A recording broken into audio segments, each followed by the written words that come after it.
So, Assalamu alaikum everyone, and welcome to the next session of Battle of the Bulls. And Assalamu alaikum, Mr. Saad Hanif. Sir, can you hear me?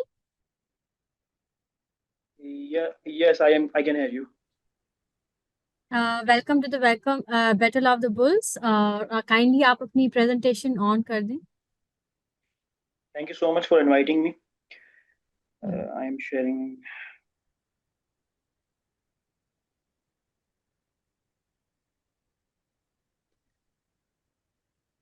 The presentation is visible to all of you. Ji presentation show हो रही है. आप अपनी screen full कर दें. हाँ सही अभी सही. Okay. So starting with myself, introduction of myself. My name is Mohammad Saad. I am a head of research at Ismail Iqbal Securities. Welcome you all at the session. Sorry, I think the screen is still visible to you.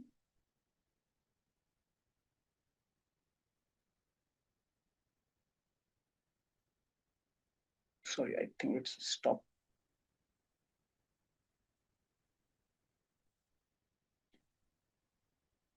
Yeah. So starting with the introduction of the company, जैसे कि आप सब लोग जानते हैं कि smile Iqbal securities एक leading brokerage house है based in Karachi.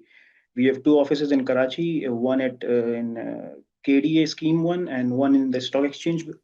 And what are the services we offer is there are common four services we are offering right now. One is the equity trading desk, जहाँ पे आप जब एक account खुलवाएंगे तो आपको एक trader associate होगा, वो आपको डेली की एडवाइसेस या कंसल्टेंसी की तरीके से एक क्लाइंट के तौर पे डील करेगा, और जो भी मार्केट्स के अप्स एंड डाउन्स होंगे या कोई न्यूज़ या कोई स्पेशल अनाउंसमेंट होगी उसके हवाले से आगाह रखेगा. And then there are two more services. One is online trading and one is smartphone trading app. तो बोथ आर सिमिलर. एक पीसी की ऐप है बेसिकली जिसमें आप खुद ट्रेड कर सकते हैं. अगर स्टिल आपको कोई सर्विस की ज़रूरत हो ट्रेडर की, तो इसके होने के बावजूद भी आप उससे एडवाइस ले सकते हैं, रुजू कर सकते हैं. स्मार्टफोन की ऐप भी सिमिलर होती है, जिसके अंदर एक एंड्रॉयड की और एक आईओएस की दोनों पे ऐप अवेलेबल है हमारी. And the fourth service is research services. Basically I am also associate with the research. तो रिसर्च के अंदर हमारी डेली मॉर्निंग न्यूज़ होती है. एक एक हमारा डेली का आउटलुक होता है जो हमें लग रहा है कि आज मार्केट के साथ क्या होगा, कोई स्पेसिफिक कोई न्यूज़ हैं या कोई ऐसी डेवलपमेंट है, तो उस आउटलुक के अंदर हम मार्केट का वन डे का आउटलुक देते हैं. तो ये चीज़ें होती हैं. This is our team. तो काफ़ी पुराने नाम हमारी टीम के अंदर मौजूद हैं. And then these are our institutional clients. One of the big AMCs in our panel, some of the private funds and banks also. So now moving to the context or outline of the today's presentation, कि हम क्या research and analysis के tools use करते हैं as a research house या as a research analyst. So basically, in Pakistan, we are most of them are the fundamental analyst. तो fundamental analyst के तौर पे हम कंपनी की सबसे पहले जो है वो फाइनेंशियल हेल्थ देखते हैं, उनकी अर्निंग्स देखते हैं, बैलेंस शीट की स्ट्रेंथ देखते हैं, कैश फ्लोज देखते हैं. उनको देखने के बाद आपके पास कुछ वैल्यूएशन मैट्रिसेस होते हैं, जिसके अंदर आप DCF base valuation methodology use करते हैं, जिसके अंदर आप डिस्काउंटेड कैश फ्लोज यूज करते हैं. कि कंपनी के जो कैश फ्लोज हैं, तो उसके अंदर दो मेथड्स होते हैं, जिसके अंदर free cash flow to firm आ गया और एक free cash flow to equity आ गया. कि कंपनी के पास कितना कैश बच रहा है और उस कैश की या उस कंपनी की वैल्यू को हम एंटरप्राइज वैल्यू भी कहते हैं, कि वो कंपनी की एग्जैक्टली क्या वैल्यू है. दूसरा वैल्यूएशन मैट्रिक्स जो है वो रिलेटिव वैल्यूएशन होती है, जिसको हम price to earning, price to book, जो कि प्राइस सेलिंग ज़्यादा होती है. अक्सर आप लोगों ने मार्केट के अंदर सुना होगा कि फलाने मल्टीपल पे एक चीज़ ट्रेड हो रही है, 6 के मल्टीपल पे ट्रेड हो रही है या 8 के मल्टीपल पे ट्रेड हो रही है. तो basically price to earning ratio ये बताता है हमें. प्राइस टू बुक भी सिमिलर होता है कि कंपनी की टोटल बुक वैल्यू जो है उसको प्राइस से कंपेयर किया जा रहा होता है. यूजली जो समझा जाता है हमारी स्टॉक मार्केट के अंदर कि एक का प्राइस टू बुक हो, मीन्स की जो बुक वैल्यू है उसी के करीब एक स्टॉक ट्रेड हो रहा हो, तो इट्स अ गुड स्टॉक. इसी तरह आरओई का कंपोनेंट भी होता है, जो कि यूजली बैंकिंग सेक्टर में ज़्यादा यूज होता है. क्योंकि जस्टिफाइड प्राइस टू बुक हम आरओई को देख के निकाल रहे होते हैं कि एक बैंक अगर एक के प्राइस टू बुक पे ट्रेड हो रहा है और उसकी आरओई इतनी अच्छी है कि वो उसको जस्टिफाइड प्राइस टू बुक 1.5 का मिलना चाहिए, 1.5x का, तो वो अंडर वैल्यू है, उस पर बाय बनता है। इसी तरह से एक मैट्रिक्स होता है डिविडेंड यील्ड, जो कि रीसेंट टाइम्स में बहुत हाईलाइट हुआ है। जब से all time high interest rate हुए हैं, तब से तकरीबन इन्वेस्टर जो हैं वो यील्ड चेजिंग काफी हुए हैं। तो यील्ड से मुराद, डिविडेंड यील्ड से मुराद होता है कि एक स्टॉक जो है वो कितना डिविडेंड दे रहा है, उसका एक फॉर्मूला होता है कि डिविडेंड डिवाइडेड बाय प्राइस। तो आप उससे यील्ड कैलकुलेट कर सकते हैं। लोग इसको यूजली कंपेयर कर रहे होते हैं फिक्स इनकम की यील्ड के साथ, कि अगर आप बैंक्स में पैसा रखेंगे तो अगर आपको अभी इस वक्त 7% मिल रहा है, तो कंपेरेबल अगर स्टॉक के अंदर किसी के अंदर इन्वेस्ट कर रहे हैं, सेफ बेट है, तो वो कितना यील्ड आपको ऑफर कर रहा है। इसी तरह से टेक्निकल एनालिसिस भी होते हैं स्टॉक के, जिसके अंदर से आप मूविंग एवरेजेस देख रहे होते हैं, आरएसआई देख रहे होते हैं कि अगर आरएसआई 70 से अबव है, स्टॉक ओवरबॉट है, 70 से नीचे है तो अंडर, 30 से नीचे है तो अंडरबॉट है, ओवरसोल्ड है, सॉरी। इसी तरह से मूविंग एवरेजेस होते हैं, वॉल्यूम के ट्रेंड्स होते हैं, जिसको एक टेक्निकल एनालिस्ट जज कर रहा होता है कि अगर मूविंग एवरेजेस एक स्पेसिफिक टाइम फ्रेम में शॉर्ट पीरियड के अंदर ऊपर जा रही हैं तो मीन्स के शॉर्ट टर्म बुलिश है, ट्रेंड है। इसी तरह से वो नीचे जा रही हैं तो वो वॉल्यूम्स के साथ देख रहे होते हैं। इसी तरह से सपोर्ट एंड रेजिस्टेंस लेवल होते हैं स्टॉक्स के, ये कुछ जैसे एक साइकोलॉजिकल लेवल होता है और एक टेक्निकल लेवल होता है। टेक्निकल लेवल से मुराद हमारा ये है कि अगर एक स्टॉक जो है वो कंटिन्यूस बुल रन कर रहा है तो ऑब्वियसली वो एक रेजिस्टेंस बना रहा है।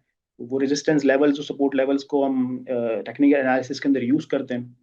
तीसरा टूल जो होता है वो रिसर्च रिपोर्ट्स होती हैं, जिसके अंदर आप डेली की न्यूज़ अगर पढ़ें या अर्निंग प्रीव्यूज होते हैं, जैसे अभी रिसेंटली अभी जो है आज यूबीएल का रिजल्ट है, और इसी तरह से मजीद भी कंपनीज का रिजल्ट आना शुरू हो जाएगा जून के रिजल्ट सीजन स्टार्ट होने के बाद। तो आपको अर्निंग प्रीव्यूज का अंदाजा होता है, एनालिस्ट जो कॉल्स देते हैं, जो एस्टिमेट देते हैं, तो उस पर भी स्टॉक जो है वो मूव करता है। इस तरह मूव करता है कि अगर आप देखें कि अगर एक कंसेंसस अर्निंग जो है एक स्टॉक की वो 10 रुपए है और उस कंपनी ने आउट परफॉर्म किया, अगर वो 12 रुपए की या 13 रुपए की अर्निंग शो करता है, मीन्स कि उसने आउट परफॉर्म किया एनालिस्ट के एक्सपेक्टेशन को, तो वो स्टॉक चलता है। इसी तरह से वैल्यूएशन अपडेट्स हम क्वार्टरली बेसिस के ऊपर या हाफ ईयरली बेसिस के ऊपर देते हैं, या कभी कोई ऐसी डेवलपमेंट हो गई जिससे हमारी अर्निंग 10 से 15% के दरमियान हिल रही है, मूव हो रही है, तो उसके अंदर हम वैल्यूएशन अपडेट देते हैं कि ये हमारी टारगेट प्राइस भी चेंज हुई है और ये हमारा अर्निंग एस्टिमेट्स भी चेंज हुए हैं। इसी तरह से हम लोग सेक्टर स्पेसिफिक कवरेज भी देते हैं, जिसके अंदर वो हमारी मंथली होती है यूजली, कि अगर सीमेंट के नंबर आ रहे हैं तो सीमेंट के नंबर किस तरह आए हैं, उसको किस तरह कंपेयर करना है, गोइंग फॉरवर्ड हमें क्या लग रहा है। और जो चौथी चीज होती है वो मार्केट वैल्यूएशन बेंचमार्क होते हैं। इसके ऊपर मैंने एक स्पेसिफिक स्लाइड भी बनाई है कि केसी का ट्रेलिंग पी इस वक्त क्या चल रहा है, फॉरवर्ड पी क्या है, और लॉन्ग टर्म एवरेजेस जो केसी 100 इंडेक्स की हैं वो क्या है। इसी तरह से आप एक मैट्रिक्स होता है मार्केट कैप टू जीडीपी, ये ओवरऑल इंडेक्स को जज करने के लिए मैट्रिक्स होता है, जिसके अंदर आप मार्केट कैप टू जीडीपी देखते हैं कि पहले के सालों में कितना था, अब के सालों में कितना है। मीन्स क्या, आपकी इकोनॉमी ग्रो की है, कि आपके स्टॉक मार्केट भी उतनी से ग्रो हुई है या नहीं हुई। इसी तरह से अर्निंग यील्ड होता है। Earning yield basically 1:1 divided by price to earning होता है। और इससे आप ये कंपेयर कर सकते हैं कि आपको करंटली स्टॉक मार्केट में क्या पी मिल रहा है, क्या अर्निंग्स यील्ड मिल रही हैं, और आपको फिक्स इनकम में जाने की क्या यील्ड मिल रही हैं। उसका भी एक स्प्रेड होता है। यूजली पाकिस्तान में 5 से 6% का स्प्रेड होता है, जिसको हम रिस्क प्रीमियम भी कहते हैं।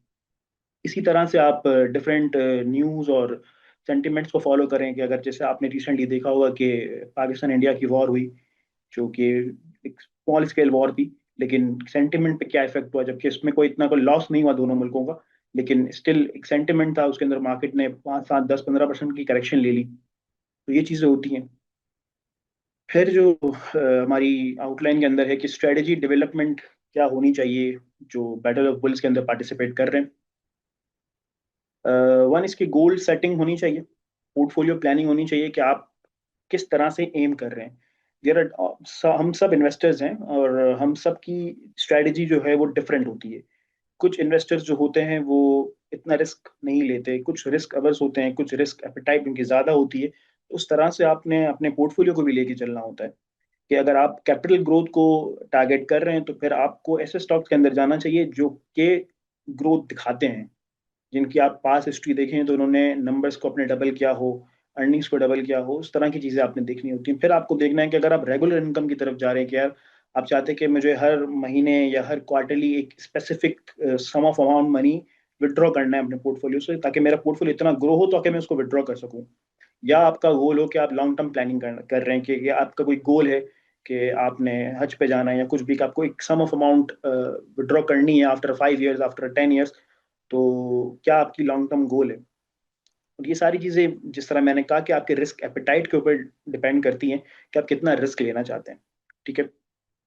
फिर आपने टाइम फ्रेम डिसाइड करना है कि आपने अगर एक स्टॉक लेना है तो उसको किस टाइम फ्रेम के लिए लेना है और किस रिटर्न को आप टारगेट कर रहे हैं। अब जैसे फर्स्ट करें कि आपके माइंड में रिटर्न है कि मुझे फिक्स इनकम के रिटर्न को बीट करना है। फिक्स इनकम का रिटर्न इस वक्त 10 से 11% के दरमियान चल रहा है बिफोर टैक्स। ठीक है। अगर आपने ध्यान में रखा कि 10 से 11% मुझे रिटर्न बीट करना है और 5 से 6% का मुझे अल्फा जनरेट करना है, मीन्स के तकरीबन 15 से 16% का आप टारगेट कर रहे हैं। अगर आप देख रहे हैं कि ये आपकी स्ट्रेटेजी के 15 से 16% अगर एक स्टॉक में मैंने रिटर्न कमा लिया तो मैं उसको एग्जिट कर जाऊंगा। ठीक है। या तो फिर मैं उसको दोबारा रीवैल्यूएट करूंगा कि क्या ये स्टॉक में मजीद गुंजाइश है यहाँ से आगे जाने की या नहीं।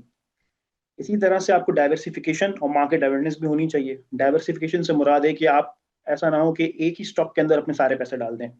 ठीक है। तो आप अपनी इन्वेस्टमेंट को स्प्रेड आउट करें डिफरेंट सेक्टर्स के अंदर, जिसके अंदर आप, अगर आप बैंक्स लेना चाहते हैं तो बैंक्स लें। आप मिक्स ऑफ बोथ ले लें, कि आप ग्रोथ स्टॉक्स भी ले लें, आप डिविडेंड वाले स्टॉक्स भी ले लें। डिविडेंड वाले स्टॉक्स जो हैं उनके अंदर कैपिटल एप्रिसिएशन इतनी जल्दी नहीं आती है अनटिल अनलेस कोई बहुत अच्छी डेवलपमेंट हो। लेकिन अगर कोई कैपिटल ग्रोथ स्टॉक है तो उसके अंदर कैपिटल गेन आपको मिलेगा, वो शेयर प्राइस में जल्दी मूव होगा। इसी तरह से आप लार्ज कैप, स्मॉल कैप और मिड कैप शेयर्स भी ले सकते हैं, स्टॉक्स भी ले सकते हैं। So, लार्ज कैप ये होता है जो ब्लू चिप्स जनरली होते हैं, जिनके अंदर, जिनका मार्केट कैप काफी बड़ा होता है, जिसके अंदर आप हमारे तकरीबन बड़े बैंक्स ले लें, ओजीडीसी, पीपीएल, ईएनपीएस की कंपनीज ले लें। ये लार्ज कैप और स्टेबल कंपनीज हैं। ये एक दिन में इतनी ज्यादा मूवमेंट नहीं दिखाती। फिर रहती है मिड कैप कंपनीज, जिसके अंदर आप सीमेंट की कुछ कंपनीज ले सकते हैं, स्टील की ले सकते हैं। और फिर स्मॉल कैप के अंदर आपके बिल्कुल पेनी स्टॉक्स भी आते हैं, छोटे शेयर्स भी आते हैं, और कुछ अच्छी कंपनीज भी आती हैं जिनके मार्केट कैप जो है वो 10 बिलियन से या 5 बिलियन से कम होते हैं। तो वो ये होता है कि उनमें वॉलिटिलिटी ज्यादा होती है, क्योंकि एक बंदा प्राइस इन्फ्लेक्ट करेगा, मनी इन्फ्लेक्ट करेगा उसके अंदर, तो वो मूवमेंट जल्दी दिखाएगा। इसी तरह से आपने कंपनी सिलेक्शन करनी है और एनालिसिस टूल्स क्या यूज करने हैं वो भी आपने देखना है। कि अगर आप एक कंपनी को जज कर रहे हैं कि मुझे ये कंपनी लेनी है, तो आप उसकी एक हिस्ट्री देखें, कंपनी की फाइनेंशियल हेल्थ देखें कि कंपनी ने लास्ट 5 ईयर्स के अंदर क्या अर्निंग, क्या अर्न किया है, क्या प्रॉफिटेबिलिटी रही है, क्या उसके ग्रॉस मार्जिन रहे हैं। अगर आप एक सीमेंट कंपनी देख रहे हैं तो सीमेंट कंपनी के अंदर यूजली हम ग्रॉस मार्जिन देखते हैं, नेट मार्जिन देखते हैं, ये देखते हैं कि उसका डेट लेवल क्या है, डेट टू इक्विटी उसकी क्या है। और इसी तरह से अगर हम कोई बैंक्स देख रहे हैं तो बैंक्स के अंदर हम उसके निम्स देखते हैं कि नेट इंटरेस्ट मार्जिन क्या है, और उसकी एसेट बेस, एसेट क्वालिटी कैसी है। तो इस तरह से हर सेक्टर स्पेसिफिक आप चीजें देखते हैं। अगर आप ईएनपी ले रहे हैं तो उसके अंदर आप देखेंगे कि रिजर्व लाइफ कितनी है। अगर एक ईएनपी की रिजर्व लाइफ बिल्कुल समझ लें 2 साल की है, तो 2 साल बाद वो कंपनी क्या करेगी। अगर एक कंपनी की रिजर्व लाइफ जो है वो 20 साल है, तो मीन्स कि 20 साल की स्टेबिलिटी उसके पास मौजूद है, 20 साल के रिजर्व उसके पास मौजूद है। फिर प्रोडक्शन डिक्लाइन कितना हो रहा है और कितने को वो अरेस्ट कर रही है। तो ये सारी चीजें आपने देखनी है। आगे चलें तो फिर रिस्क कंट्रोल और टैक्टिकल एडजस्टमेंट भी आपने करनी होती है। अगर आपने एक स्टॉक लिया है कि भाई, फर्ज करें 100 रुपये में एक स्टॉक लिया, और आपने माइंड में रखा था कि अगर ये स्टॉक इतने से नीचे आ जाएगा तो मैं इसको बेच दूंगा, या उतनी आपकी रिस्क एपेटाइट थी, तो आप स्टॉप लॉस लगा के भी ट्रेड कर सकते हैं। या आपने कोई शॉर्ट ट्रेड में जाना है कि आपको एक स्टॉक के अंदर कोई एक न्यूज आई है या पार्टिकुलर आपको एक र्यूमर मिली है, तो आप उस पर काम करना चाह रहे हैं और वो चीज़ आपको समझ आ रही है, तो आप स्टॉप लॉस लगा के भी काम कर सकते हैं। कि एक स्टॉक आपने लिया 100 रुपये पे, और आपने अंदाजा लगाया कि यार इसके अंदर मैं 1000 शेयर ले रहा हूँ, मैं 5000 तक का नुकसान इसमें बर्दाश्त कर सकता हूँ। तो आपने 95 पे स्टॉप लॉस लगाया और इसको ट्रेड किया। अगर वो 95 हिट करेगा तो वो स्टॉक खुद ही बिक जाएगा। और इसी तरह से आपने स्टॉप लॉस गेन में भी लगा सकते हैं कि अगर 105 होता है तो वो खुद बिक जाएगा।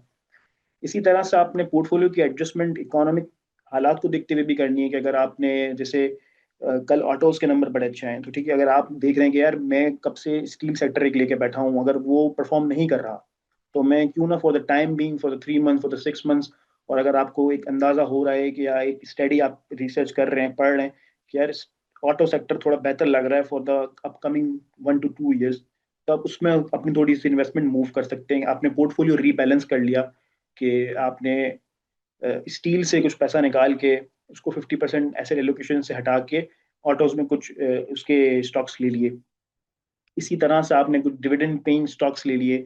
जैसे डिविडेंड पेइंग के अंदर हमारे यहाँ दो चार स्टॉक्स बड़े कॉमन है जो कि एक फिक्स डिविडेंड देते हैं, जिसके अंदर ईफट हो गया, एफएफसी हो गया, एमसीबी बैंक हो गया, यूबीएल हो गया, बैंक ऑफ फलाह है। इस तरह काफी सारे अच्छे स्टॉक्स हैं जिनकी एक कंसिस्टेंट हिस्ट्री है डिविडेंड पे आउट्स की, तो उनको आप ले सकते हैं। तो वो ये होगा कि वो आपके पोर्टफोलियो को काफी हद तक वॉलेटिलिटी से बचा के रखेंगे, कि अगर वो नीचे भी आते हैं तो वो आपको एक certain amount of dividend provide कर देंगे, जिस पे आपकी इनकम स्ट्रीम चलती रहेगी। इसके बाद आपने डिसिप्लिन रखना है अपनी ट्रेडिंग के अंदर।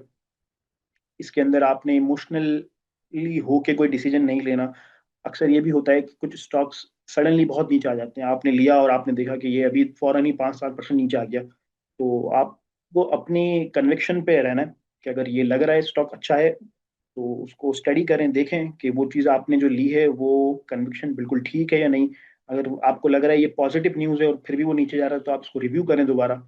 तो इमोशनल इंटेलिजेंस बड़ा काम होती है। हमारे यहाँ यूजली इन्वेस्टर जो होते हैं वो लॉस अवर्स होते हैं, वो लॉस जल्दी बुक नहीं करते और गेन बहुत जल्दी बुक कर लेते हैं।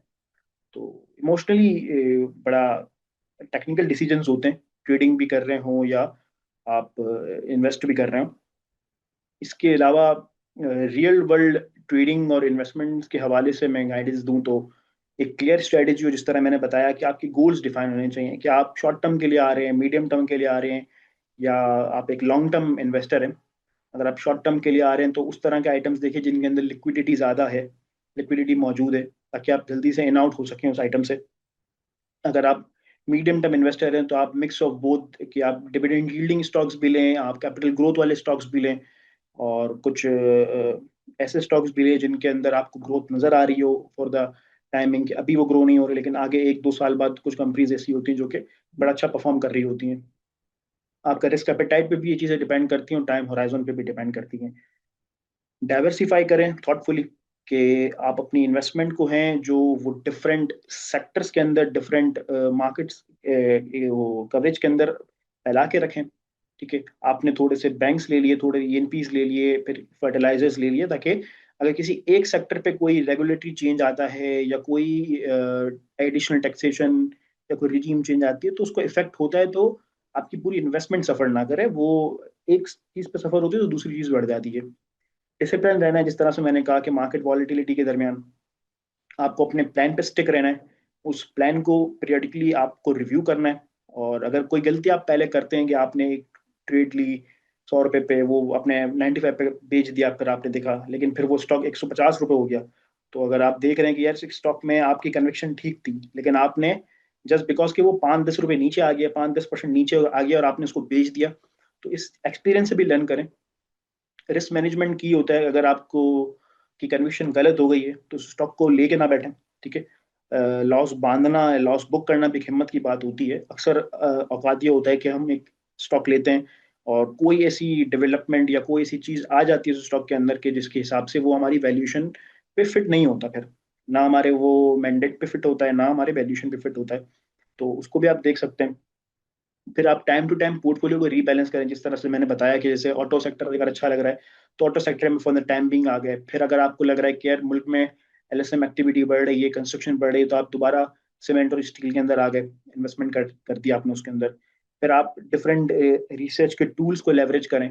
इसके अंदर मुख्तलिफ ब्रोकर्स के पास, जैसे हमारे पास भी एक रिसर्च की टीम है पूरी, तो वो टाइम टू टाइम एक तो डेली आउटलुक देती है, हम देते हैं हम लोग अपने चैनल्स पे, और दूसरा हम क्वार्टरली और वीकली और मंथली भी रिसर्च रिपोर्ट्स कर रहे होते हैं, जिसके अंदर हम मार्केट के व्यू बता रहे होते हैं, किन सेक्टर के अंदर हमें क्या अच्छा लग रहा है, किस आइटम हमें कौन सी अच्छी लग रही है, टॉप पिक्स क्या है। तो उसको हम हर मंथ के हिसाब से डिस्कस कर रहे होते हैं, और अगर कोई ऐसी चीज़ है आप जो बीच में डिस्कस करनी है तो उसको भी हम क्लाइंट्स को कैटर कर रहे होते हैं। फिर मेन चीज़ आपको इकोनॉमिक इंडिकेटर्स को बड़े स्पेसिफिकली समझना है कि इकोनॉमिकली मुल्क में क्या चीज़ें हो रही हैं। ठीक है, मैक्रोज किसी मुल्क के बेहतर होते हैं तो stock market eventually perform perform better करती है। तो इकोनॉमिक इंडिकेटर में आपने दो चार चीज़ों को बड़े गौर से देखने के, कुछ डेटाज आते हैं हमारे मुल्क के अंदर, जैसे 16 ऑफ एवरी मंथ को करंट अकाउंट का डेटा आता है, 10 तारीख को रेमिटेंसेज आते हैं। तो उन डेटाज को आप देख सकते हैं।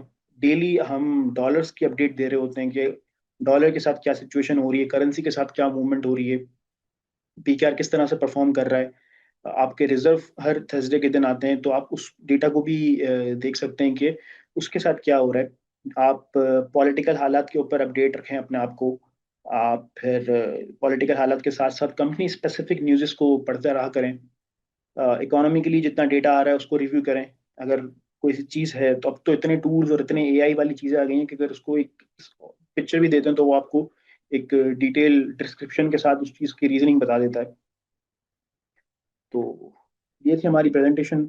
तो इसके अंदर मैंने एक दो चार्ट्स डाले हैं जिसके अंदर मार्केट वैल्यूएशन है कि अगर आप देखें तो मार्केट जो है वो फॉरवर्ड पी जो है वो काफ़ी क्लोज आ चुका है लॉन्ग टर्म मीन के। ये अगर मैं आपको दिखा सकूँ माउस की, ठीक है, ये हमारा लॉन्ग टर्म फॉरवर्ड पी है, ये जो लाइन आप देख रहे हैं। और ये जो था हमारा 3 ईयर का मीन था फॉरवर्ड पी का। फॉरवर्ड पी के 3 ईयर की मीन से तो हम काफ़ी ऊपर आ गए जून 24 के बाद से ही। और अब हम क्लोज आ चुके हैं फॉरवर्ड पी जो लॉन्ग टर्म हमारा 10 सालों का है। इस वक्त हम तकरीबन ट्रेड हो रहे हैं तकरीबन 5.6 के forward price to earning multiple के ऊपर। इसी तरह से अगर आप ये देखें, ये ट्रेलिंग पी है। ट्रेलिंग पी क्या बता रहा है कि आप करंटली लास्ट 12 मंथ्स की अर्निंग के लिए पाकिस्तान की स्टॉक KC 100 जो वो कहाँ ट्रेड कर रहा है लास्ट 12 मंथ की अर्निंग के लिहाज से। तो उसमें अभी भी काफ़ी गुंजाइश है क्योंकि हमारा जो लॉन्ग टर्म ट्रेलिंग पी है वो करीबन 8, 8.5, 9 के करीब है। और जो करंटली हम ट्रेड हो रहे हैं वो 7.1 पे हो रहे हैं। Still there is a lot of room left अगर उसको अगर आप लॉन्ग टर्म पी के हिसाब से देख रहे हैं। तो अगर एक पॉइंट जो है वो कंसिडरेबली तकरीबन 18,000 पॉइंट ऐड करता है, और अगर 2 पॉइंट्स को मैं ऐड करूँ तो there is still very much upside left. इसी तरह से मैंने मार्केट कैप टू जीडीपी की बात की थी। अगर आप 2012 से देखें, 2017 तक भी देखें, तो हम लेट 20s के अंदर थे मार्केट कैप टू जीडीपी के अंदर, और उसके बाद हम कंटिन्यूसली डिक्लाइन हुए। और जून 23 के अंदर हमने लोएस्ट बनाया है 8% मार्केट कैप टू जीडीपी। अब वो 13% हो गया है, लेकिन still there is a room left क्योंकि अगर आप देखें तो हम 28, 27, 20s के अंदर होते थे। और आफ्टर 2017 हम कंटिन्यूसली बिलो 20 रहे। इसी तरह से अर्निंग्स यील्ड अगर देखें हम, तो अर्निंग्स यील्ड का स्प्रेड बहुत बड़ा हो चुका था इन दिस पीरियड, जो कि पॉलिटिकल टर्मोइल भी था, इंटरनेशनल ऑयल प्राइसेस हाई थी, सुपर कमोडिटी साइकिल थी, पाकिस्तान डिफॉल्ट के करीब था। तो जितनी चीज़ें थी वो सारी यहाँ थी। लेकिन अगर आप देखें तो there is a very good patches in between 2014 से लेके 2018 तक। अभी हम उसको चेस कर रहे हैं दोबारा, लेकिन there is still gap left. इसके बाद अगर मैं एक चीज़ दिखाऊं आप लोगों को, KC 100 का एनुअल रिटर्न, इसके अंदर एक्सटर्नल क्राइसिस को मैंने प्लॉट करने की कोशिश की है कि जो साल एक्सटर्नल क्राइसिस से मुराद है कि करंट अकाउंट डेफिसिट आप करते थे, जब आप एक लंबे लंबे करंट अकाउंट डेफिसिट करते थे, तो उन सालों में आपकी मार्केट नहीं चलती थी। ये साल थे जिनके अंदर आपने बड़े करंट अकाउंट डेफिसिट किए थे, 1997, 98। फिर अगर आप 9 साल का कैगर देखें तो स्टॉक मार्केट ने 35% का रिटर्न दिया। इसके बाद फिर आपने डेफिसिट किए तो आपकी स्टॉक मार्केट डाउन पे गई। फिर अगर 8 साल का कैगर देखें तो तकरीबन 26, 26.5 का कैगर दिया स्टॉक मार्केट ने। फिर ये 2018, 19, 21 का साल तो चले आप, क्योंकि कोविड से आप वापस आए थे, तो वो एक रिसर्जन का साल था।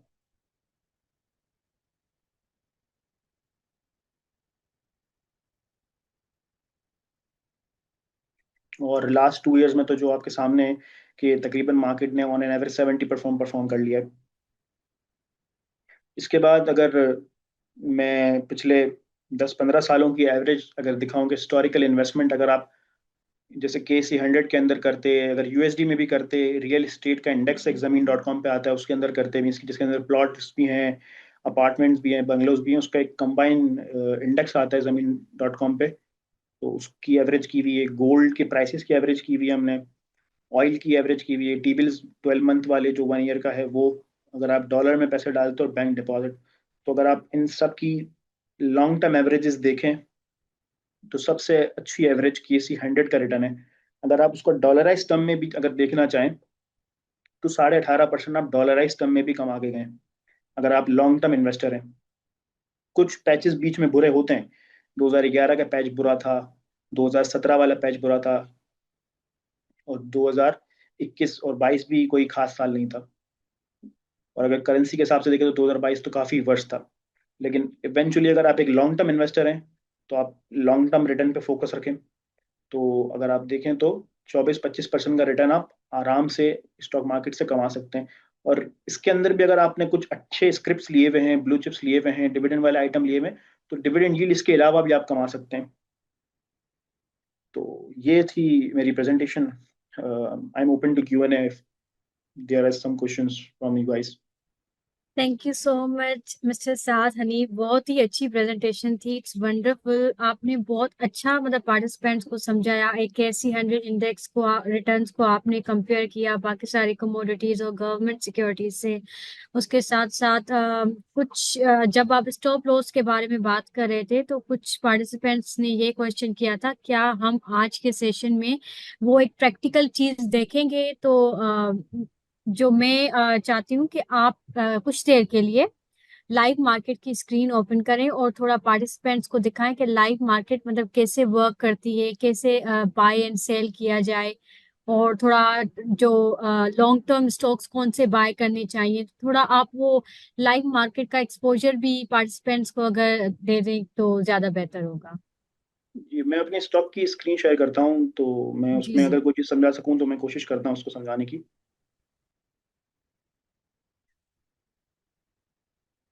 M I audible? जी, आपका आवाज बिल्कुल क्लियरली आ रहा है और स्क्रीन भी आपकी शो हो रही है। जी, तो बेसिकली देखें, ये स्क्रीन है, इसके अंदर स्टॉक्स ट्रेड हो रहे हैं, मार्केट इस वक्त ओपन है। तो अगर आपको फर्ज करें कि कोई स्टॉप लॉस लगाना है, जैसे अगर मैं किसी आइटम में सेल का स्टॉप लॉस लगा रहा हूँ कि मैंने ये आइटम, फर्ज करें मैंने यूबीएल लिया हुआ है, ठीक है, तो आप सेल में रेगुलर, अब आप लिमिट की जगह जो है वो स्टॉप लॉस को यूज करेंगे जब आपने स्टॉप लॉस लगाना है, ठीक है। अब आपके सामने एक प्राइस चल रही है कि 339 और एक 339.87, इस तरह से। ये जो हैं बायर्स हैं जो स्टॉक में लेने के लिए खड़े हैं, और ये जो हैं वो सेलर्स हैं, ठीक है। आप चाहते हैं कि अभी 340 के करीब स्टॉक चल रहा है, आप चाह रहे हैं कि 335 पर अगर स्टॉक हिट हो तो आपका स्टॉक ऑलरेडी ऑटोमेटिकली सेल हो जाए। तो आपने कुछ नहीं करना है, यहाँ पे सेल रखना है, मार्केट को रेगुलर ही रखना है, यहाँ पे आपने स्टॉप लॉस लगा देना है, ठीक है। लिमिट ऑर्डर बेसिकली ये होता है कि आपने एक लिमिट लगा के स्टॉक बाय किया, मीन्स कि अगर लिमिट ऑर्डर के अंदर जो प्राइस जैसे 340 चल रही है, अगर मैं 335 लगाऊंगा तो वो मुझे उसी प्राइस पे बाय होगा। एक ऑर्डर होता है मार्केट, उसके अंदर प्राइस आपको नहीं पूछेगा वो, ठीक है, उसके अंदर प्राइस का ऑप्शन डिसेबल हो जाएगा, और जो मार्केट में करंट प्राइस चल रही होगी उसके ऊपर आपको शेयर मिल जाएंगे। इसी तरह से स्टॉप लॉस होता है। इसके अंदर आपका शेयर तब बिकेगा, या अगर आप लेना चाह रहे हैं तो उस वक्त मिलेगा जब वो स्पेसिफिक प्राइस आपने जो दी है वो हिट होगी। आपने इसको स्टॉप लॉस लगाया, जितना आपने शेयर, अगर आपके पास 1000 शेयर आपने बेचने हैं, तो आपने इसको ये लगाया, आपने सबमिट किया, तो ये, अब ऐसे तो सबमिट नहीं होगा, मेरे पास यूपीएल है नहीं, तो इस तरह से आप इसको लगा सकते हैं। बाकी लॉन्ग टर्म के लिए देखें, काफ़ी सारे स्टॉक्स अच्छे हैं। स्पेसिफिकली आपने देखना पड़ेगा का रिस्क एपेटाइट क्या है। अगर आपका मैंडेट जो है बेसिकली इनकम, अगर चाहते हैं कि डिविडेंड स्ट्रीम आपको मिलती रहे हर क्वार्टरली या मंथली, तो आप कोशिश करें कि एफएफसी, ईफर्ट, जो सेफ बेट हैं, जो कि वॉलेटाइल स्टॉक्स नहीं है, जिसके अंदर एमसीबी आ गया, पाकिस्तान ऑयल फील्ड हो गया, आप एफएफसी देख सकते हैं, ईफर्ट देख सकते हैं, बैंकल फला है, यूबीएल है, ये स्टॉक्स को मैं प्रिस्क्राइब करूंगा, जो लॉन्ग टर्म के लिए भी, जिनके अंदर ग्रोथ भी अच्छी है, जिनके डिविडेंड यील्ड्स भी अच्छे हैं, तो वो आप देख सकते हैं।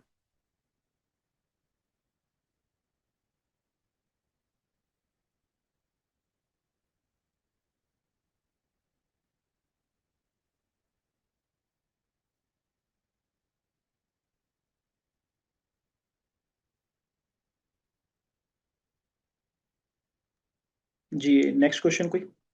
जी, आप ये भी थोड़ा बता दें कि अगर आपकी कोई मोबाइल ऐप है या कोई ऐसी ऐप एप्लीकेशन है जो कि ये डाउनलोड करें ट्रेडिंग के लिए। जी, बेसिकली हमारी एक एप्लीकेशन है वी ट्रेड के नाम से। ठीक। तो उसको आप अगर डाउनलोड करेंगे, अगर आप हमारे पास अकाउंट खुलवाते हो तो अकाउंट का बड़ा सिंपल प्रोसेस है। आपने ismailiqbal.com पे जाना है। उसके ऊपर आप जाएंगे, आपको एक बड़ा सा बैनर नजर आएगा ऑनलाइन अकाउंट ओपनिंग का। अब जितना भी अकाउंट ओपनिंग का प्रोसेस है वो सारा ऑनलाइन है। आपको कोई मैनुअली फिजिकली नहीं आना ऑफिस। ठीक है। आप जब वो एक फॉर्म आएगा आपके सामने, वो फॉर्म फिल करेंगे। जब फॉर्म फिल करेंगे आप, तो आपको एक ओटीपी में वसूल होगा। आपको एनसीसीपीएल की तरफ से वो ओटीपी डालेंगे, तो फिर आपसे वो वक्फे के साथ आपसे कुछ डॉक्यूमेंटेशन जो होगी वो मांगेंगे, जिसके अंदर आपकी सैलरी स्लिप हो गई। अगर आप बिजनेस करते हैं तो आपकी बिजनेस की प्रूफ होगा, आपके कोई बिल्स होंगे, वो दो चार चीजें जो डॉक्यूमेंटेशन होती है वो मांगेंगे। और आपका अकाउंट 2 से 3 दिन के अंदर खुल जाएगा। और आपको आईडीज जो हैं वो पहले ही अलॉट कर दी जाएगी।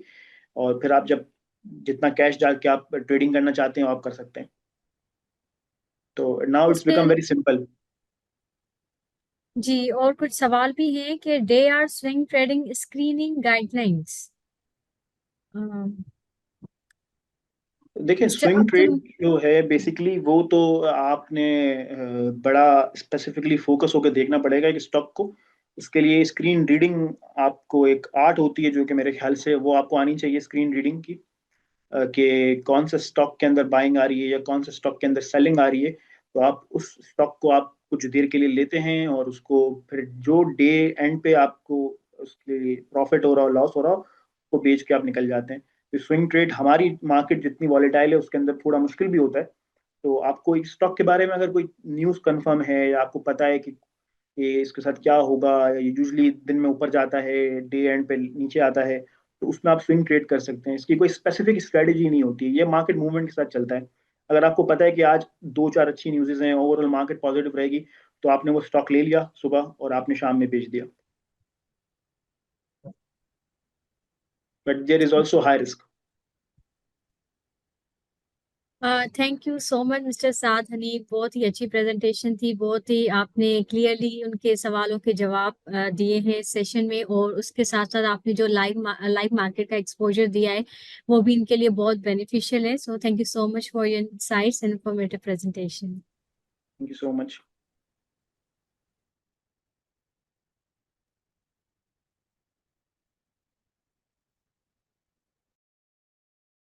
ठीक है, तो अब हमारे साथ मौजूद है मिस्टर गजनफर साकरानी, जो कि लास्ट सेशन में नहीं थे लेकिन इस सेशन में हमारे साथ थे, और वो भी आपको मार्केट स्टॉक रिटर्न्स के बारे में बताएंगे, स्टॉक मार्केट के बारे में बताएंगे, और आपको कुछ और भी पीएसएक्स की प्रोडक्ट ऑफरिंग के बारे में बताएंगे, जैसे कि ईटीएफ्स हो गए, और भी बहुत सारे प्रोडक्ट्स अवेलेबल हैं जो कि एक्विटीज के अलावा भी आप उसमें इन्वेस्ट कर सकते हैं।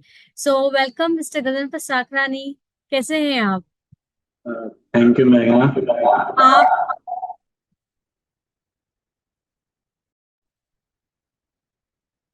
थैंक यू मेघना।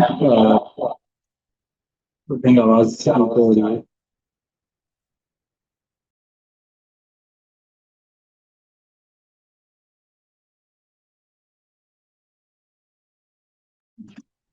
जी, प्लीज लेट मी नो अगर मेरी आवाज क्लियर है। आप चैट बॉक्स में बता दें मैसेज करके। ओके,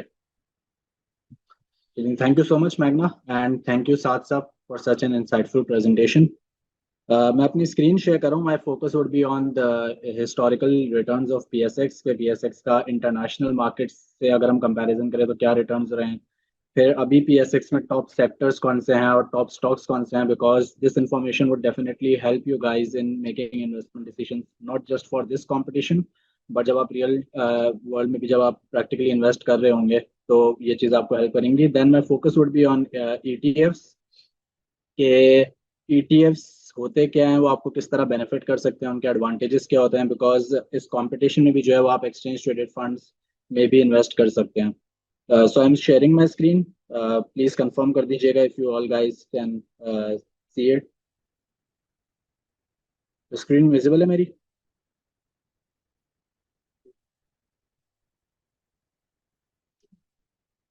ओके जी। तो first of all Pakistani market के रिटर्न्स क्या रहे हैं। ये एक हिस्टोरिकल कंपैरिजन है, 1 ईयर का, 3 ईयर का और 5 ईयर का। इसमें आप देख सकते हैं कि हमारी मार्केट के जो रिटर्न्स हैं वो मोर देन 50% रहे हैं 1 ईयर में, 57.1%, फॉलोड बाय श्रीलंका। अभी भी जो हमारा फिजिकल ईयर एंड हुआ है FY 25, उसमें ऑलमोस्ट कोई इतना 60% तक का रिटर्न था, और डॉलर टर्म्स में भी ऑलमोस्ट 57% का रिटर्न था। इसी तरह कैलेंडर ईयर 2024 में जो है वो मार्केट ने ऑलमोस्ट 80+% का रिटर्न दिया था। सेकेंडली, हमारा मार्केट का एक ब्रीफ ओवरव्यू है कि हमारे पास टॉप सेक्टर्स कौन से हैं, जिसमें आप देख सकते हैं कमर्शियल बैंक्स हैं, ऑयल एंड गैस एक्सप्लोरेशन है, सीमेंट है। कमर्शियल बैंक्स में आपके पास सारे बैंक्स आ जाते हैं, HBL आ गया, MCB आ गया, मीजान बैंक आ गया, and so on and so fourth. Oil and gas exploration है, फिर सीमेंट है, और इसी तरह टोटल जो PSX में है वो अभी ऑलमोस्ट 35 to 36 सेक्टर्स हैं, जिसमें से टॉप 10 आपके सामने आ गए। इसी तरह पे टॉप 10 कंपनीज हैं बेस्ड ऑन मार्केट कैपिटलाइजेशन। जो एक्सचेंज की अभी जो market capitalization as at June 30 थी, वो थी ऑलमोस्ट 15 ट्रिलियन रुपीज, 15.2 ट्रिलियन, जिसमें से जो है वो OGDC की 949 बिलियन थी, देन मारी एनर्जीज, UBL, मीजान बैंक। तो ये हम कह सकते हैं कि ये जो है 10 कंपनीज हैं, ये एक्सचेंज की मार्केट कैप के हिसाब से जो है वो टॉप 10 कंपनीज। और मार्केट कैप बेसिकली इस तरह कंप्यूट होता है कि जो भी स्टॉक की प्राइस होती है हम उसको उसके ऑर्डिनरी शेयर से मल्टीप्लाई कर देते हैं, तो स्टॉक का मार्केट कैप आ जाता है। ये बेसिकली एक प्रोडक्ट सूट है कि PSX में कौन कौन सी प्रोडक्ट्स ऑफर होती हैं। जर्नली एक परसेप्शन ये है कि शायद सिर्फ शेयर्स ट्रेड होते हैं, बट ऐसा नहीं है। शेयर्स के अलावा PSX में अभी जो है वो DFC यानी डिलीवरेबल फ्यूचर कॉन्ट्रैक्ट्स भी ट्रेड हो रहे हैं। ऑल्दो कंपटीशन का पार्ट नहीं है, बट प्रैक्टिकली मार्केट में जो है वो आप DFC कॉन्ट्रैक्ट्स में भी इन्वेस्ट कर सकते हैं। इसी तरह एक्सचेंज ट्रेडेड फंड्स होते हैं, जिस पे आज हम लोग फोकस करेंगे। डेट सिक्योरिटीज होती हैं, कॉर्पोरेट डेट भी है। इसी तरह गवर्नमेंट डेट सिक्योरिटीज भी हैं, जो गवर्नमेंट इजारा सुकुक है उसके अब तक जो है वो 23 ऑप्शंस हो चुके हैं। उसमें भी आप लोग जो है अपने ब्रोकर के थ्रू पार्टिसिपेट कर सकते हैं। प्लस कुछ इंफॉर्मेशन प्रोडक्ट्स हैं जो कि हमारे इंडाइसेस कहलाती हैं। ये इंडाइसेस जैसे for example let's talk about KSE 100। ये टॉप 100 कंपनीज जो होती हैं PSX की, based on a certain criteria, उसको ट्रैक कर रहा होता है कि उन 100 कंपनीज की परफॉर्मेंस ऊपर जा रही है नीचे जा रही है। इसकी बेसिस पे जो है वो आपको मार्केट का भी आइडिया हो जाता है कि मार्केट एज अ होल जो है वो किस तरह परफॉर्म कर रही है। फोकस हमारा ETF पे है। अगर आप लोगों ने म्यूचुअल फंड के बारे में सुना होगा या म्यूचुअल फंड में किसी ने इन्वेस्ट करा है, तो ETF जो है basically is a similar product to mutual fund, but इसमें कुछ डिफरेंसेस हैं, वो आज हम देख लेंगे कि ETF होता क्या है, इसके बेनिफिट्स क्या हैं, और इसकी म्यूचुअल फंड से किस तरह डिफरेंट है। अब मैं आपको एक एग्जांपल देता हूँ कि फॉर एग्जांपल मेरे पास 10,000 रुपये हैं। 10,000 रुपये में जो है वो मैं सिर्फ 3 या 4 कंपनी के शेयर्स खरीद सकता हूँ। वो भी एक सर्टेन नंबर ऑफ शेयर्स खरीद सकता हूँ, और क्या पता 3-4 के भी ना खरीद सकता हूँ अगर उनकी शेयर प्राइस ज़्यादा है और मुझे नंबर ऑफ शेयर्स जो है वो ज़्यादा खरीदने हैं। तो ETF बेसिकली एक बास्केट ऑफ सिक्योरिटीज है। फॉर एग्जांपल एक ABC ETF है, उस ABC ETF में जो है वो 10 या 8 या कुछ भी नंबर हो सकता है। कुछ ETFs में 30 भी होते हैं, कुछ में 12 होते हैं, कुछ में 8 स्टॉक्स होते हैं। अगर आप एक ETF का यूनिट बाय कर रहे हैं तो आपके पास जो है वो एट अ टाइम उन सारे स्टॉक्स का जो है वो एक्सपोजर आ जाता है। इसका फायदा क्या होता है कि आपको ये जरूरत नहीं पड़ती कि आप इंडिविजुअली जो है वो डिफरेंट स्टॉक्स बाय कर रहे हो। बजाय इसके कि आप इंडिविजुअली एक एक स्टॉक को बाय करें, आप जो है वो एक ETF बाय कर सकते हैं, जो कि एक बास्केट होता है उन सारी सिक्योरिटीज का। अच्छा, ETF जो है वो किसी इंडस्ट्री को भी ट्रैक कर सकते हैं, हाँ, और मल्टीपल स्टॉक्स होते हैं। जैसे अभी पाकिस्तान स्टॉक एक्सचेंज में एक बैंकिंग सेक्टर स्पेसिफिक ETF है, JS ग्लोबल का। वो ETF ऐसा है जो सिर्फ बैंकिंग सेक्टर के जो स्टॉक्स हैं उनको ट्रैक कर रहा होता है।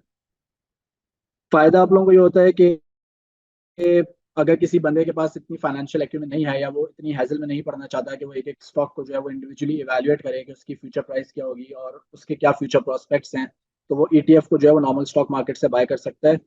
म्यूचुअल फंड से डिफरेंट इस तरह है कि म्यूचुअल फंड में अगर आपको इन्वेस्टमेंट करनी होती है, फॉर एग्जांपल इक्विटी फंड में, तो आपको जो है वो डे एंड की नैव जो है उस पे आप यूनिट्स परचेज कर सकते हैं। फॉर एग्जांपल मुझे आज जो है वो 10,000 रुपए की इन्वेस्टमेंट करनी है mutual fund in equity funds. तो मैं आज अगर परचेज करने जाऊंगा तो डे एंड पे जो उसकी नेट एसेट वैल्यू होगी उस पे जो है वो मुझे यूनिट मिल रहा होगा। ETFs क्या है, ETFs में होता है कि वो नॉर्मल स्टॉक की तरह ट्रेड हो रहा होता है। आप मुझे अभी ETF खरीदना है, मैंने मार्केट में गया, जिस तरह मैं शेयर बाय करता हूँ उस तरह ही जो है वो मैंने ETF के यूनिट्स बाय कर लिए।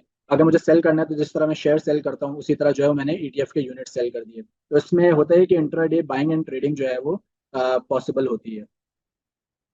ये पीएसएक्स के पास अभी टोटल 9 ईटीएफ्स हैं, जिसमें से 8 जो हैं वो इक्विटी मार्केट को ट्रैक करते हैं और एक जो है वो डेट स्पेसिफिक ईटीएफ है। इसमें से 2 ईटीएफ्स जो हैं अल मीज़ान का और महाना का, ये इस्लामिक ईटीएफ्स हैं।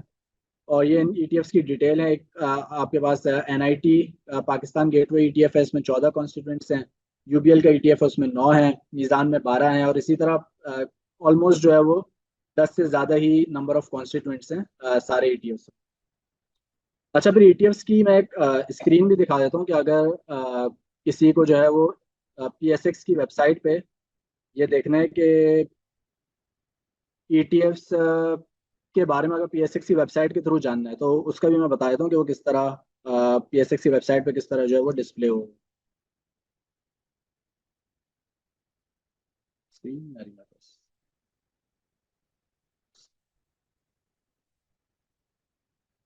जी सर।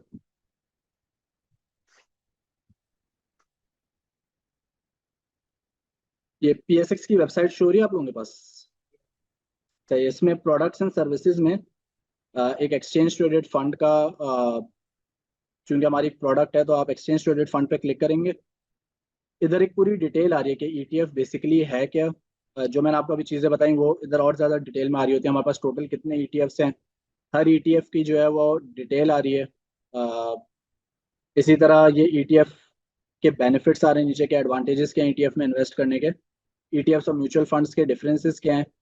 अच्छा, ईटीएफ की जो है आपको अगर ये पता करना हो, एक और डिफरेंस ईटीएफ और म्यूचुअल फंड का ये होता है कि अगर आपको ये पता करना हो कि इस ईटीएफ का जो बास्केट है उसमें कौन सी सिक्योरिटीज हैं, तो वो आप एट दैट मोमेंट ही जो है वो आपको पता चल सकती है। फॉर एग्जांपल, अगर मैं जो डीपीएस की वेबसाइट है,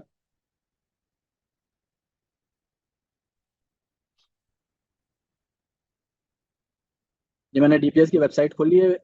मैंने एक मीज़ान पाकिस्तान का ईटीएफ था, इसकी प्राइस जो है वो डे बाय चेंज कर रही होगी, इंटर डे भी चेंज कर रही होगी। और इसमें ये आता है अंडरलाइंग बास्केट पर 10,000 ईटीएफ यूनिट्स। जब आप इसको खोलेंगे तो आपको पता चल जाएगा कि ये जो ईटीएफ है इसके पीछे बास्केट ऑफ सिक्योरिटीज कौन कौन सी हैं। ये सारे ईटीएफ्स में विजिबल होते हैं, जो भी इक्विटी ईटीएफ्स हैं उसमें अगर आपको देखना है कि इस ईटीएफ के पीछे असल में है कौन सी सिक्योरिटीज, तो वो आप जो है वो ऑटोमेटिकली जो है वो बास्केट के थ्रू देख सकते हैं।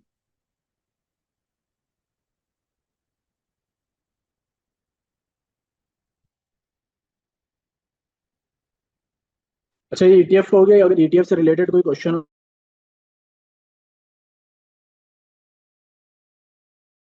तो वो आप लोग चैट बॉक्स में भेज दें। बट इसका जिस तरह नॉर्मल शेयर ट्रेड होते हैं ब्रोकर के थ्रू, उसी तरह जो है वो आप ईटीएफ्स को भी ट्रेड कर सकते हैं। ये कुछ फैक्टर्स हैं जो कि साथ साहब ने भी काफ़ी डिटेल में बताए थे कि जब भी आप कोई स्टॉक सेलेक्ट कर रहे हैं, जब भी आप इन्वेस्टमेंट कर रहे हैं, तो क्या क्या चीज़ें जो है वो आपको उन पे जो है वो फोकस करना चाहिए। काफ़ी चीज़ों पे मैं एम्फेसाइज इसलिए नहीं करूँगा क्योंकि साथ साहब ने काफ़ी डिटेल में बता दी थी। बट मोस्ट इम्पॉर्टेंटली सबसे ज़्यादा ज़रूरी है कि जो अगर आप इन्वेस्ट कर रहे हैं तो हर ब्रोकरेज अकाउंट की जो है वो कवरेज आ रही होती है, रिसर्च रिपोर्ट्स आ रही होती हैं। रिसर्च रिपोर्ट्स में वो ये बता रहे होते हैं कि फॉर एग्जांपल एबीसी स्टॉक है, उसकी टारगेट प्राइस क्या है, उसकी हिस्टोरिकल परफॉर्मेंस क्या रही है, फ्यूचर में उसकी क्या परफॉर्मेंस रहेगी। तो जब भी आप इन्वेस्ट कर रहे हैं और आप स्टॉक सेलेक्ट कर रहे हैं, आपको ये आइडिया होना चाहिए कि इसकी फ्यूचर में टारगेट प्राइस क्या रहेगी या इसकी अर्निंग्स ग्रोथ किस तरह की रहेगी। सेकेंडली जो है, मैक्रो इकोनॉमी का आइडिया होना बड़ा जरूरी है कि इकोनॉमी में चीजें चल किस तरह रही हैं। करंट अकाउंट का जिक्र करा था साथ साहब ने, इन्फ्लेशन का आपको पता होना चाहिए कि इन्फ्लेशन के नंबर्स जो है वो इंक्रीज हो रहे हैं, डिक्रीज हो रहे हैं। स्टेट बैंक का जो पॉलिसी रेट है वो किस तरह से चेंज हो रहा है, क्या उसमें इंक्रीज आया है या डिक्रीज आया है। अब पाकिस्तान में जो है वो फॉरेन इन्वेस्टमेंट्स कितनी आ रही हैं, रेमिटेंसेस क्या चल रही हैं, की इकोनॉमिक इंडिकेटर्स हैं जो कि मार्केट की परफॉर्मेंस पे जो है वो इम्पैक्ट करते हैं। इसी तरह एक और फैक्टर ये होता है, जब मोस्टली ऑब्जर्व किया गया है, इनफैक्ट कंपटीशन में भी ये ऑब्जर्व किया गया है कि पैनिक सेलिंग जो है ना वो बहुत ज़्यादा हो जाती है। मतलब एक आइडियल स्ट्रैटेजी ये होती है जो कि हमने कंपटीशन में भी रखी है कि आप जो है वो एक साथ 100% जो है वो आप स्टॉक्स में इन्वेस्ट ना कर दें। उसकी एक रीज़न ये होती है कि कि फॉर एग्जांपल मैंने मेरे पास थे 1 लाख रुपए थे जो कि मैं इन्वेस्ट कर सकता था, और मैंने जो है वो एक ही सिक्योरिटी के शेयर्स खरीदने हैं जिसकी प्राइस है अभी 50 रुपीज। मैंने वो पूरे के पूरे 1 लाख रुपए जो है वो स्टॉक में इन्वेस्ट कर दिए। अब होगा क्या, अगर फ्यूचर में उसकी प्राइस जो है वो डिक्रीज होना स्टार्ट हो गई और मेरे पास कोई रेशनल नहीं था कि मैं इस स्टॉक में इन्वेस्ट क्यों कर रहा हूँ, तो मैं जो है वो पैनिक में आ जाऊंगा। पैनिक में आके जो है वो मैं सेलिंग स्टार्ट कर दूंगा। तो इसमें ज़रूरी क्या है, नंबर वन तो ये कि आपके पास रेशनल होना चाहिए कि आप अगर इस स्टॉक में इन्वेस्ट कर रहे हैं तो उसकी टारगेट प्राइस क्या है और किन फैक्टर्स की बेस पे जो है वो उसकी टारगेट प्राइस अराइव हुई है। सेकेंडली, एक साथ सारा कैश इसलिए नहीं लगाना चाहिए क्योंकि अगर फॉर एग्जांपल मैं अगर ये करता है कि 50 रुपए की प्राइस पे मैं 50,000 के शेयर्स खरीद लेता, अगर प्राइस कम होती आगे फॉर एग्जांपल 45 रुपीज हो गई और मैं मजीद शेयर्स खरीदता, तो मेरी जो ओवरऑल कॉस्ट है वो रिड्यूस हो जाती है, जिसको कहते हैं कॉस्ट एवरेजिंग। तो इस तरह अगर आपकी प्राइस रिड्यूस हो रही है और आपको पता है कि ये शॉर्ट टर्म है, इवेंचुअली जो है वो स्टॉक प्राइस ने इंक्रीज ही होना है, तो जो आपका आइडल कैश आपके पास पड़ा है आप उससे अपनी कॉस्ट को एवरेज कर सकते हैं। अब फॉर एग्जांपल प्राइस डिक्रीज होते होते 40 तक आ गई और मैं भी जो है वो अपनी कॉस्ट एवरेज करते करते 45 तक ले आया, तो यानी जो पहले मेरी कॉस्ट प्राइस थी 50 रुपीज, वो अब डिक्रीज होके हो गई है 45 रुपीज।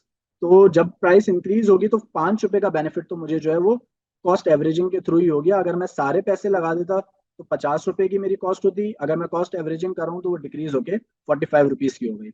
इसी तरह जिस तरह साथ साहब ने भी मेंशन करा था और कंपटीशन में भी नोटिस किया गया है कि गेन जो है वो आपको बुक कर लेना चाहिए। ऐसा नहीं है कि आपको फॉर एग्जांपल गेन हो रहा है और आप जो है वो पूरा का पूरा सेल नहीं कर रहे हैं, या क्या कहते हैं, ऑल्दो डिपेंड करता है कि आपकी टारगेट प्राइस क्या है और वो कितनी उसमें कितना जो है वो डिफरेंस रहता है, बट आइडियली जो है वो थोड़ा थोड़ा गेन जो है वो बुक करना चाहिए ताकि फ्यूचर में अगर वो प्राइस रिवर्स करती है तो थोड़े पोर्शन पे जो है वो आपने अपना गेन बुक कर लिया हो। इसी तरह कंपनी के फाइनेंशियल्स को देखना, डीपीएस जो पीएसएक्स की वेबसाइट पे है उस पर जब आप स्टॉक सेलेक्ट करते हैं तो कंपनी की जो है लास्ट 4 to 5 ईयर्स की ईपीएस भी आ रही होती है जो अर्निंग्स पर शेयर होती है।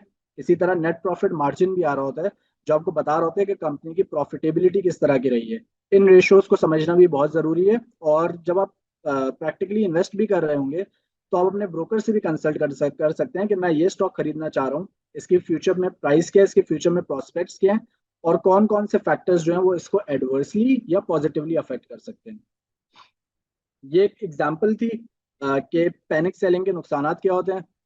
अगर फॉर एग्जांपल मैंने 2017 में इन्वेस्ट करा होता, मैं लॉस को देख के जो है वो विड्रॉ कर रहा होता, जैसे ही मार्केट में गेन आता तो मैं मजीद इन्वेस्ट कर रहा होता।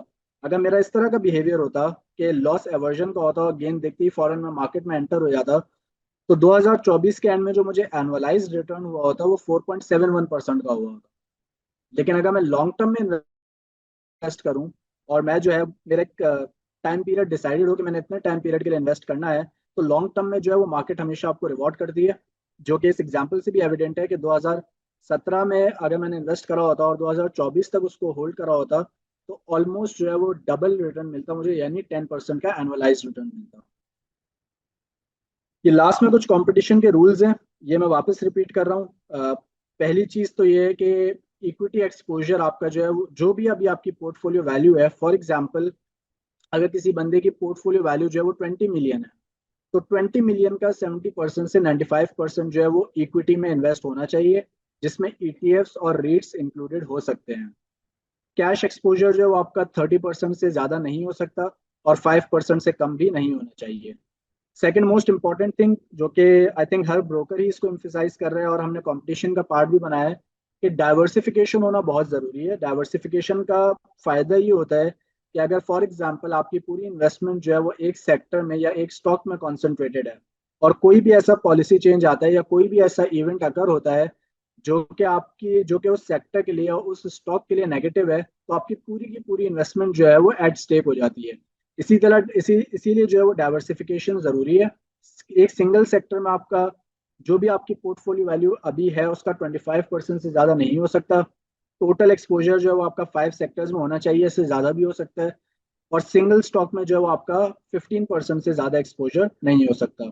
और लास्टली जो है पोर्टफोलियो टर्नओवर, ये मैं पहले भी रिपीट कर चुका हूँ, वापस बता देता हूँ कि ये रेशो 20% से ज्यादा नहीं हो सकता। ये आप इस तरह कंप्यूट करेंगे कि आपकी जो भी डेली की नेट बाय है, यानी आज फॉर एग्जांपल आपने हाइपोथेटिकली स्पीकिंग 1 लाख की परचेजिंग की है और आपने एक 50,000 की जो है वो सेलिंग की है, तो इसमें से जो भी लोवेस्ट है आप वो वाली वैल्यू उठा लें। जैसे इस केस में 50,000 की हमने वैल्यू उठा ली, उसको न्यूमरेटर में रख दिया, और आपकी पोर्टफोलियो वैल्यू क्या थी डे एंड पे, उसको जो है वो डिनोमिनेटर में रख दिया। इस तरह ये रेशो कंप्यूट होगा, और ये रेशो जो है वो 20% से ज्यादा नहीं हो सकता।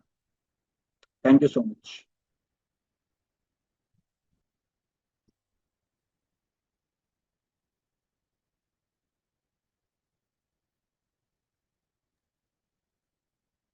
Thank you mister Gajan for thank you for such a wonderful presentation. और आपने जो अदर प्रोडक्ट्स के बारे में बताया पीएसएक्स के, तो पार्टिसिपेंट्स जस्ट इक्विटीज नहीं लेकिन और भी पीएसएक्स की ऑफरिंग्स हैं। अगर आप इंटरेस्टेड हैं तो आप उसके बारे में भी फर्दर हमारी वेबसाइट से लर्न कर सकते हैं। हमारा एक नॉलेज सेंटर भी है जहाँ पे बहुत सारी इंफॉर्मेशन अवेलेबल होती है, आर्टिकल्स होते हैं, वीडियोस होते हैं, जहाँ से आप देख सकते हैं कि पीएसएक्स और कौन कौन सी ऑफरिंग है और आपको कैसे इन्वेस्ट करना चाहिए। और उसके अलावा किसी को अगर सवाल है तो वो प्लीज चैट बॉक्स में पूछ सकते हैं। फर्दर हम नेक्स्ट सेशन में और भी चीजें डिस्कस करेंगे। तब तक के लिए अल्लाह हाफिज, अपना ख्याल रखिएगा और सी यू, बाय।